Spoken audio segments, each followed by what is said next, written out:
Marry her. Ethan Hayes's incredulous whisper sliced through the stale air of his late father's dusty law office. The woman I just saw sleeping under the Grand Avenue Bridge? Arthur, is this your idea of a sick joke, or did my father's eccentricity finally achieve sentience from beyond the grave? Arthur Sterling, the old lawyer with eyes heavy with weariness and sympathy, just shook his head. The crumpled copy of Warren Hayes's will still lay on the oak table between them. Outside, the distant wail of ambulance sirens on the bleak streets of Detroit was a harbinger of the impending collapse of the Hayes Media Group empire.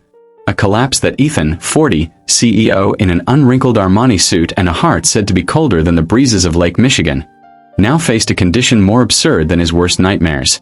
Arthur Sterling's old law office, nestled on a quaint cobblestone street in Detroit's financial district, was thick with the smell of old paper and heavy silence. Ethan Hayes, 40, interim CEO of Hayes Media Group, sat motionless in a worn leather armchair. His impeccably tailored Armani suit seemed as out of place in this somewhat dated space as he did in the bizarre terms of his late father's will. Ethan's handsome but angular face was gaunt, his usually sharp blue-gray eyes now sunken, hiding a look of weariness and endless boredom. Arthur Sterling, an elderly lawyer with thinning white hair and kind but sad eyes behind horn-rimmed glasses, cleared his throat, breaking the silence. He slowly read the last lines of the will left by Warren Hayes, the eccentric and controlling media tycoon. And the final clause, Ethan, Arthur's voice was flat and emotionless, is the finality of your inheritance of the entire estate, including the controlling stake in Hayes Media Group and a trust fund worth $500 million for the purpose of reviving the corporation. You, Ethan Warren Hayes, must legally marry within 30 days of the official publication of this will. Ethan barely reacted. He had heard too many crazy things from his father during his lifetime, and this will seem to be his last cruel joke from the grave. Arthur continued, his eyes filled with a hint of concern. If after 30 days you are unable to meet this condition, the entire estate will be donated unconditionally to the National Longhair Persian Cat Conservation and Development Association. This time, Ethan could no longer keep his composure. He laughed, a dry, bitter, sarcastic laugh. Persian cats? My father, the man who had spent his life building a media empire, who had manipulated every detail of my life, now wanted to leave his fortune to a bunch of cats because his son wouldn't marry. Hayes Media Group, the dying brainchild of the family, was on the brink of bankruptcy, thanks to Warren's own bad decisions and mismanagement in his later years. Creditors were closing in, competitors were circling like vultures, and here was the only lifeline his father had left him: an arranged marriage within a month. Mr. Sterling, Arthur looked at Ethan, his voice full of sympathy. Today is the first day the will is being read. You have exactly 29 days to find a bride, or perhaps learn to love cats. Ethan felt his blood rush to his head. Anger, humiliation, and utter despair swirled inside him. He needed a wife. Anyone. No. Not for love, not for happiness, but for the survival of Hayes Media Group, for the silent promise he had made to his mother, a kind woman long dead, that he would not let her hard work be destroyed. The next few days passed like a nightmare. Ethan had neither the time nor the mind to search for a rich young lady or arrange a traditional marriage. He needed a solution that was quick, efficient, and, most importantly, with as little legal or emotional hassle as possible. The thought of hiring a fake wife crossed his mind, but he quickly dismissed it. The risk of being exposed, of being blackmailed, was too great, especially in this sensitive situation. He threw himself into work, trying to find other financial solutions to save the company, but all doors seemed to be closing in on him. His father's legacy was his only hope. The marriage condition was like a knife hanging over his head. Ethan often drove around Detroit's night streets during sleepless nights, his mind spinning with calculations and deadlocks. His luxurious Bentley glided along the busy avenues, then turned into smaller streets, poor working-class areas that he had never set foot in before. He saw a different Detroit, a Detroit of miserable lives, dark corners that his upper-class world had never touched. One night in late October, the drizzling rain and the cold wind bit the flesh. Driving through a remote area near the River Rouge under the dim yellow light of a street lamp, Ethan happened to see a figure huddled under an old concrete bridge. The person used a tattered plastic sheet to shield themselves from the cold wind and drizzle. An unusual curiosity, perhaps born of his own extreme desperation, made Ethan stop at a safe distance and observe. It was a woman, although her clothes were frayed and muddy and her long dark hair was tangled and covered most of her face. There was something about her appearance that caught Ethan's attention. She was not lying there enduring the cold. She was sitting against a bridge pillar, trying to read a crumpled paperback in the weak light from the only working street lamp. Every now and then she would reach up and pull back the tarpaulin shielding the book from the rain. In an impulsive decision, one that he could not explain later, Ethan got out of the car and approached. The sound of his footsteps on the wet concrete floor made the woman startle and raise her head. In the dim light, Ethan could see her face more clearly. She was quite young, perhaps in her 30s. Her delicate face, though gaunt and tired, could not hide her intelligent features. But what really surprised Ethan were her eyes. A pair of large, deep blue eyes, like the winter night sky, strangely bright, reflecting resilience, a little weariness, and a deep sadness. "Who are you?" Ethan asked, his voice dry. The woman did not answer immediately. She hugged the book tightly to her chest, her eyes filled with suspicion. "What do you want?" "I have a proposition," Ethan said bluntly. He was tired of the pleasantries. "Do you want to make a lot of money and have a home at least for a while?" The woman's blue eyes narrowed. "Who are you? What are you going to do?" "I'm Ethan Hayes and I need a wife, quickly." He looked straight at her. "I'll pay you $100,000 if you marry me. A 1-year contract. After that, we'll divorce and go our separate ways. You'll have money, a fresh start. I'll get what I need." He didn't elaborate on the details of the will, only saying it was for complicated personal reasons. The woman stared at him, trying to read the stranger standing before her. $100,000, a home. These were things she'd never dreamed of in her current situation.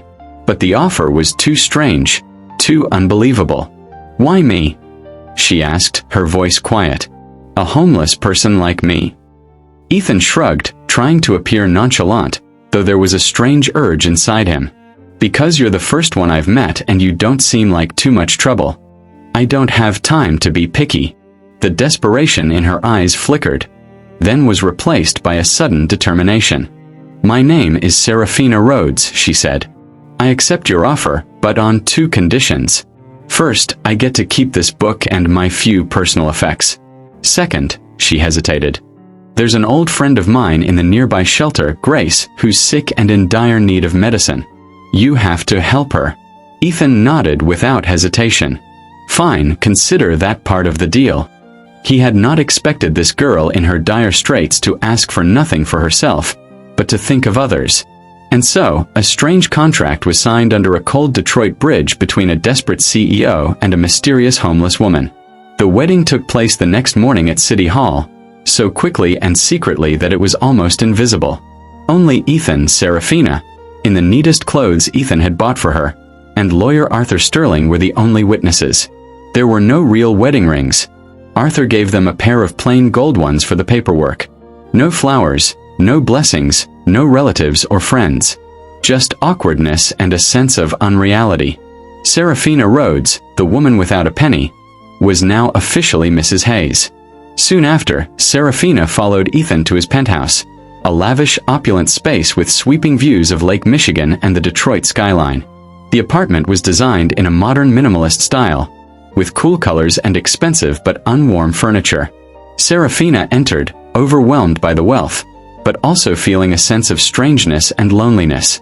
This place was so different from the underbridges and dark corners she was familiar with. Ethan showed her to the guest bedroom, spacious and comfortable, but as cold as the rest of the apartment. He treated her politely but completely aloof, as if she were a newly hired employee rather than his wife in name only. He provided her with new clothes, toiletries, and a weekly allowance. He asked her to stay mostly in her room, to limit her movements around the house, and to not come into contact with anyone without his permission. "This is a business arrangement, Miss Rhodes," he made clear. "Remember your role." But Ethan couldn't help but feel surprised. Serafina, freshened up and dressed in clean clothes, though still the simple ones he had bought her, revealed a hidden beauty. Her pale skin had turned rosy from her days of wandering. Her dark hair, after being carefully washed and combed, was soft and shiny, and her deep blue eyes, no longer tired and weary, were even more attractive, shining with intelligence and a deep sadness that was hard to describe. He was also shocked to see that she spent most of her time in her room, reading the old books she had brought with her and the books in his small library. Her knowledge and her thirst for knowledge surprised him. This homeless girl was clearly not simple. On the rare occasions when they were forced to talk, usually when Ethan announced some social event that Mrs. Hayes was required to attend to please Mr. Sterling and the curious board members, Serafina began to reveal a little about her past, albeit very cautiously. She told him that she had graduated with honors in journalism from a prestigious university on the East Coast and had a promising job at a small but prestigious investigative newspaper. But then a major incident happened. She would only say in general terms that she was deceived and betrayed, causing her to lose everything, from her career, her house, to her trust in people. She did not go into details, and Ethan, although a little curious, still tried to act indifferent, not wanting to be drawn into the personal troubles of his hired wife. At a few social events where Ethan was forced to bring Serafina along to introduce his new wife, she once again surprised him.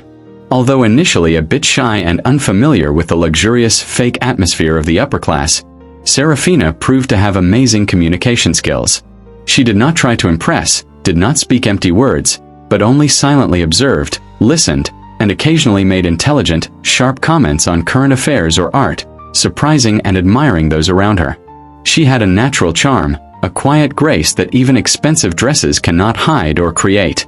Victor Sterling, Ethan's arch-rival in the media world and also a prominent member of the board of directors of Hayes Media Group, began to pay special attention to Ethan's mysterious wife.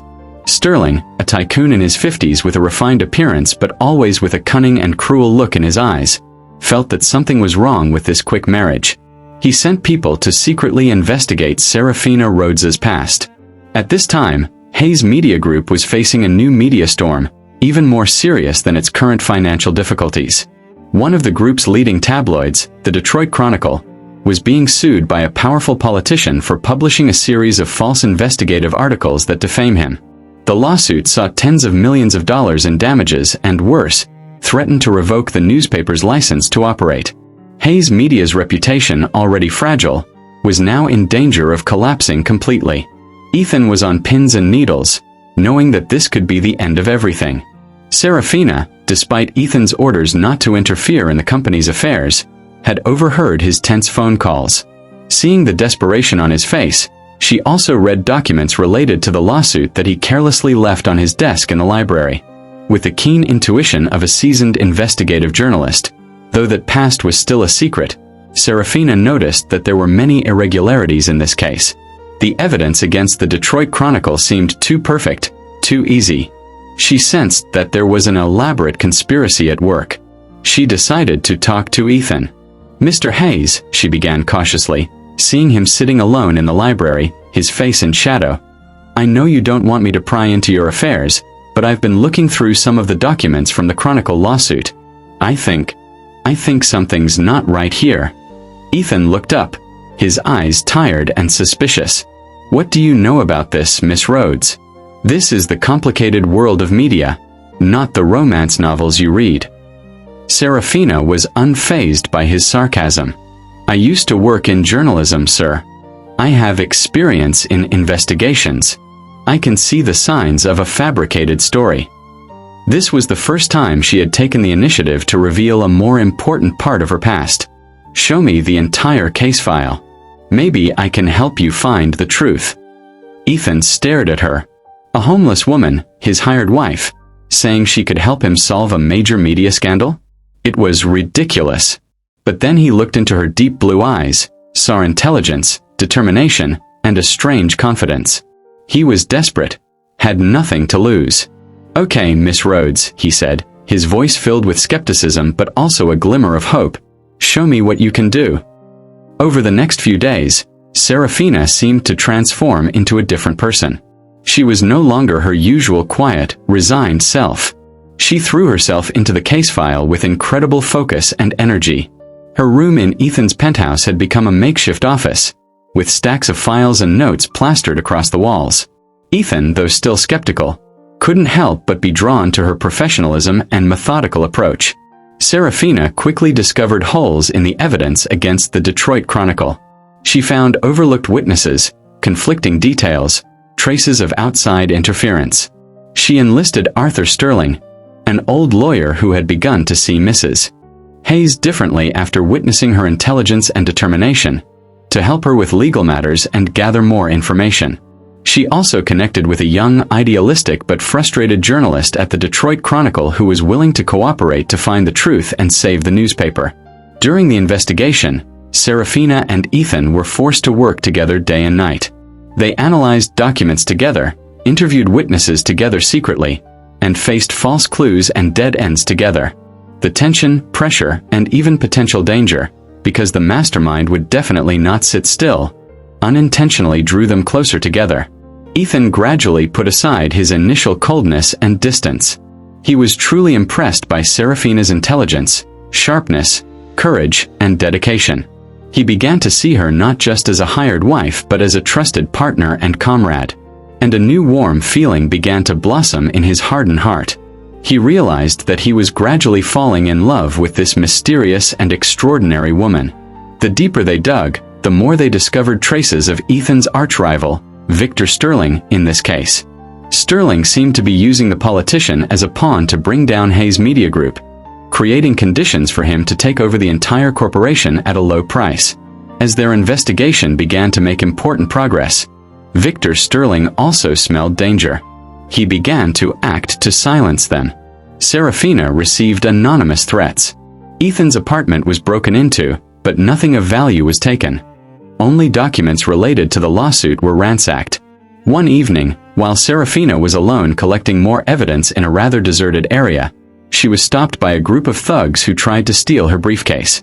At that moment, Ethan appeared.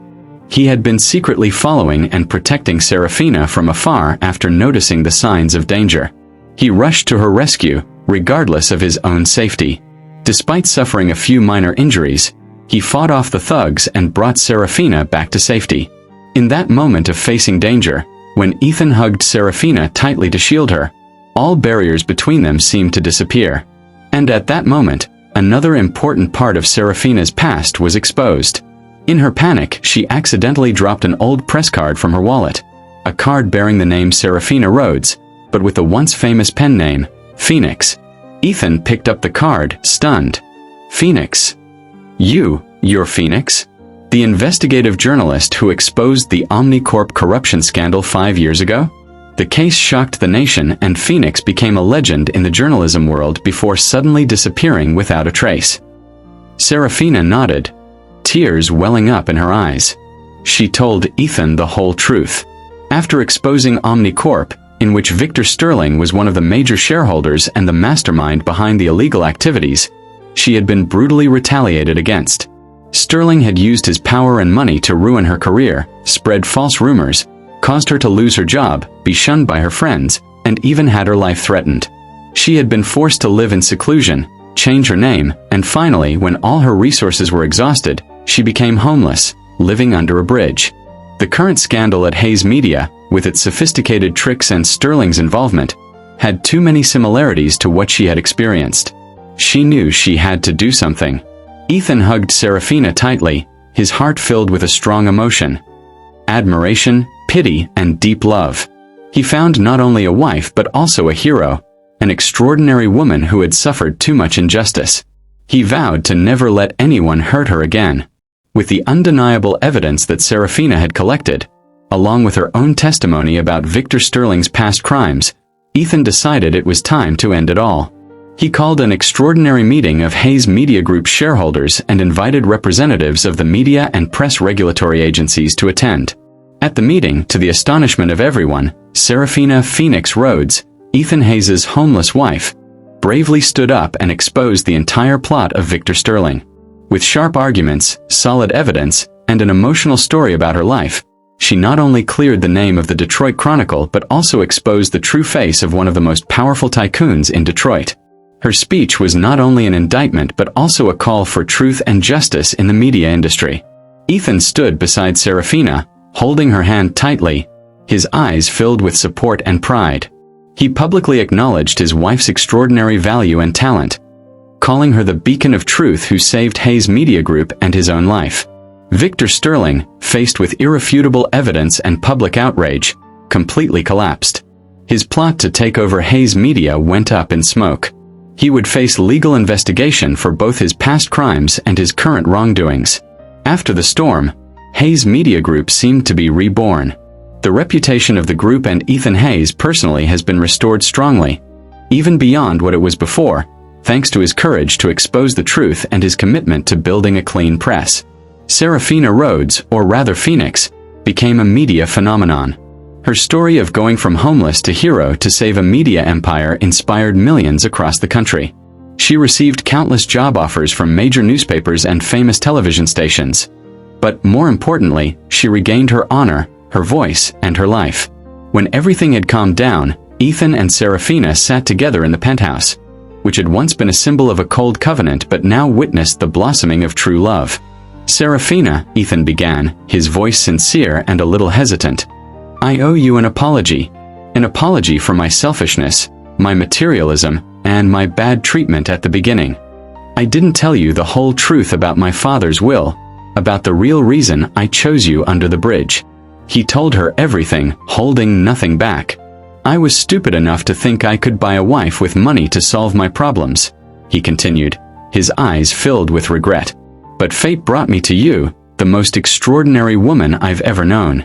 You not only saved my company, but you also saved my heart and soul, helped me regain my faith in humanity, in love, and in truth." He took her hand. "Our contract legally may still be there, but I don't want it to be just a contract anymore. Serafina, I love you. I want to build a real marriage with you, based on the respect, trust, and love we've built together." Serafina smiled, a gentle, warm smile. "I love you too, Ethan. Even though our beginnings were a little unconventional." She understood his situation at that time, and she felt his change as well as his sincere love for her. Her painful past seemed to have been soothed by this man's love and protection. She decided to return to journalism under the once famous pen name Phoenix, but this time she would work in a new position, perhaps in charge of a special investigative column at one of the most prestigious newspapers of Hayes Media Group, where she would have complete freedom to pursue truth and justice without having to fear any dark forces. And they decided not to divorce. Their unwilling marriage, which began with a strange will clause and an unlikely meeting under a bridge, has now become a true love, a strong bond of two souls who have weathered storms together. Hayes Media Group, under Ethan's wise leadership and the positive influence of Serafina Phoenix Rhodes' sharp, humane investigative reporting, has become one of the most respected and responsible media groups in America. They are not only focused on profits but also on serving the community, protecting the truth, and the voice of the vulnerable. Serafina, as a leading investigative journalist, remains simple, compassionate, and fierce in pursuing justice. She still regularly visits her old friends at the shelter, especially Mrs. Grace, who has fully recovered thanks to the help of Ethan and Serafina. She also established a small fund called Phoenix Rising to support young journalists from difficult circumstances but full of enthusiasm. Ethan Hayes has completely transformed. He is no longer the cold, cruel CEO of the past. He became warmer, more attentive, more considerate of the feelings of his staff and those around him. He found joy in the simple things of everyday life with Serafina. Their penthouse was no longer cold and distant but filled with books, landscape paintings drawn by Serafina herself. She also had a hidden talent for painting, melodious music, and cozy dinners prepared by them. Today was their unexpected wedding anniversary. Ethan decided to surprise Serafina. He took her back to the old bridge on the River Rouge where fate had brought them together. But that place had now completely changed. It was no longer dark and damp like a year ago. The bridge had been renovated into a small community art space with colorful murals, lovely stone benches, and a small stage for street artists. This was a charity project that Ethan and Serafina had been secretly sponsoring. As the sun set, dyeing the Detroit sky purple, Ethan turned to look at Serafina, his eyes filled with love and gratitude. He pulled a small, dark blue velvet box from his pocket. Inside was not the cheap imitation ring that Arthur Sterling had given them a year ago, but a real, exquisitely designed wedding ring. The face of the ring was a sapphire as clear as Serafina's eyes, surrounded by small diamonds representing the guiding stars. "Serafina Rhodes, the love of my life," Ethan said, his voice sincere and emotional. "A year ago, in this very place, I made a foolish and selfish offer out of my own desperation. Today, I would like to make another offer with all my heart, love, and appreciation." He knelt down on one knee. "Will you continue to be my wife, not because of a will or a covenant, but because we love each other, because we belong to each other forever?" Serafina smiled, tears of happiness rolling down her cheeks. She nodded without hesitation. "Yes, Ethan Hayes. I do. Forever and always." Ethan carefully placed the ring on her finger. They shared a passionate kiss under the romantic Detroit sunset. Their love, a love that had sprouted from the most unexpected circumstances, had overcome all barriers of social status, past hurts, and initial calculations to find a happy ending. They were not just husband and wife in name. They were soulmates, comrades who fought and won together, who saved and changed each other's lives. Ethan and Serafina's story is a testament to how sometimes second chances come from the darkest places and how true love has the power to heal, to light up, and to change everything. Her past, a painful but powerful past, has truly changed everything, not only for Hayes Media Group but also for Ethan Hayes' heart and life. If you enjoyed this inspiring story about how love and courage can transform lives and rewrite destinies, don't forget to click like, share this video with your friends and family, and of course, subscribe to the channel so you don't miss out on more meaningful stories like this.